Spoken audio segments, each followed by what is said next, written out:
ಕಳ್ಳತನ ಮಾಡಿದ್ದ ಕಳ್ಳನನ್ನೇ ರಾಬರಿ ಮಾಡಿದ ಖತರ್ನಾಕ್ ಗ್ಯಾಂಗ್ ಅನ್ನ ಪೊಲೀಸರು ಜೈಲಿಗಟ್ಟಿದ್ದಾರೆ. ಇಸಾಯಿ ರಾಜ್ ಎಂಬ ಕಳ್ಳ ಮನೆಯೊಂದರಲ್ಲಿ 300 ಗ್ರಾಂನಷ್ಟು ಚಿನ್ನವನ್ನ ದೋಚಿ ಪರಾರಿಯಾಗಿದ್ದ. ವೈಟ್ ಫೀಲ್ಡ್ ಬಳಿ ಕಳ್ಳತನ ಮಾಡಿ ಮಂಡೂರು ಸ್ಮಶಾನ ಬಳಿಯಲ್ಲಿ ಹೋಗ್ತಾ ಇದ್ದ. ಈ ವೇಳೆ ಅಲ್ಲಿಯೇ ಎಣ್ಣೆ ಹೊಡೆಯುತ್ತಾ ಕೂತಿದ್ದ ಒಂದು ನಟೋರಿಯಸ್ ಗ್ಯಾಂಗ್ ಈತನನ್ನ ತಡೆದು ರಾಬರಿ ಮಾಡಿದೆ.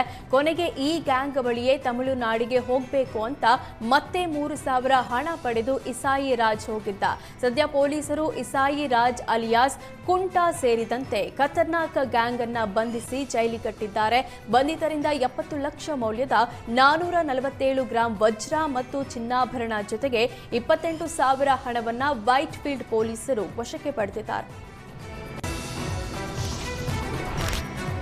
ನಿವೇಶನಕ್ಕಾಗಿ ಟೆಂಟ್ ಹಾಕಿ ನಿರಾಶ್ರಿತರು ಚಿಕ್ಕಮಗಳೂರಿನ ಆಜಾದ್ ನಗರದ ಡೀಮ್ಡ್ ಫಾರೆಸ್ಟ್ನಲ್ಲಿ ಪ್ರತಿಭಟನೆ ನಡೆಸಿದ್ರು. ನಿರಾಶ್ರಿತರಿಗೆ ಸರ್ವೆ ನಂಬರ್ 106ರಲ್ಲಿ 4.5 ಎಕರೆ ಭೂಮಿ ಮಂಜೂರಾಗಿತ್ತು.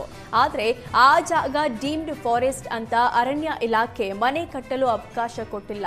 24 ವರ್ಷದಿಂದ ಹೋರಾಟ ನಡೆಸ್ತಾ ಇದ್ರೂ ಪ್ರಯೋಜನ ಆಗಿಲ್ಲ. ಹೀಗಾಗಿ ಸುಮಾರು 25ಕ್ಕೂ ಹೆಚ್ಚು ನಿರಾಶ್ರಿತರು ಟೆಂಟ್ ಹಾಕಿ ಪ್ರತಿಭಟನೆ ಮಾಡಿ ಆಕ್ರೋಶ ಹೊರಹಾಕಿದ್ರು. ಸ್ಥಳಕ್ಕೆ ಅರಣ್ಯ ಅಧಿಕಾರಿಗಳು, ಕಂದಾಯ ಅಧಿಕಾರಿಗಳು ಭೇಟಿ ನೀಡಿದ್ರು. ಈ ವೇಳೆ ಅಧಿಕಾರಿಗಳ ಜೊತೆ ನಿರಾಶ್ರಿತರು ಮಾತಿನ ಚಕಮಕಿ ನಡೆಸಿದ್ರು. ಬಳಿಕ ಸ್ಥಳಕ್ಕೆ ಬಂದ ತಹಶೀಲ್ದಾರ್ ಪ್ರತಿಭಟನಾಕಾರರ ಮನವೊಲಿಸಿದ್ರು. ಆದರೆ ತಕ್ಷಣವೇ ನಿವೇಶನ ನೀಡದಿದ್ರೆ ಹೋರಾಟದ ಎಚ್ಚರಿಕೆಯನ್ನ ನಿರಾಶ್ರಿತರು ನೀಡಿದ್ದಾರೆ. ಅರ್ಜುನ ಸಾವಿನ ತನಿಖೆ ಹಾಗೂ ಸ್ಮಾರಕ ನಿರ್ಮಾಣಕ್ಕೆ ಹೋರಾಟ ಮಾಡಿದ್ದವರಿಗೆ ಸಮನ್ಸ್ ನೀಡಲಾಗಿದೆ. 2023 ಡಿಸೆಂಬರ್ 4ರಂದು ಅರ್ಜುನ ಮೃತಪಟ್ಟಿದ್ದ ಸ್ಥಳದಲ್ಲಿ ಪ್ರತಿಭಟನೆ ಮಾಡಲಾಗಿತ್ತು. ಈ ವೇಳೆ ಹೋರಾಟಗಾರರ ಮೇಲೆ ಲಾಠಿ ಚಾರ್ಜ್ ಮಾಡಲಾಗಿತ್ತು.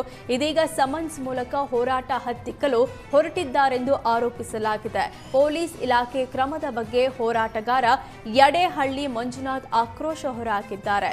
8 ಸೆಕ್ಷನ್ ಸೇರಿಸಿ ಕೇಸ್ ದಾಖಲಿಸಿರೋ ಪೊಲೀಸ್ ಇಲಾಖೆ ನಡೆ ವಿರುದ್ಧ ಸಾರ್ವಜನಿಕರು ಬೇಸರ ವ್ಯಕ್ತಪಡಿಸಿದ್ದಾರೆ.